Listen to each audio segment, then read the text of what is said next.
อีก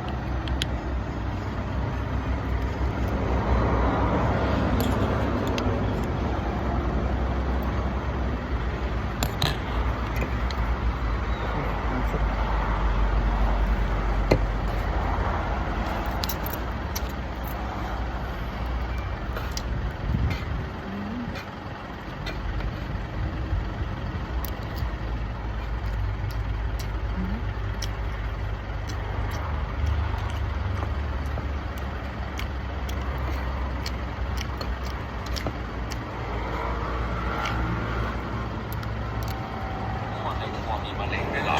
เข้าครัวทอดไข่จะหั่นหัวหอมใส่แกะออกมาลาดำทั้งนั้นเลย มันผลิตอัลฟาท็อกซินซึ่งทำให้เป็นมะเร็งตับเปลี่ยนใจไม่ต้องใส่ละหัวหอม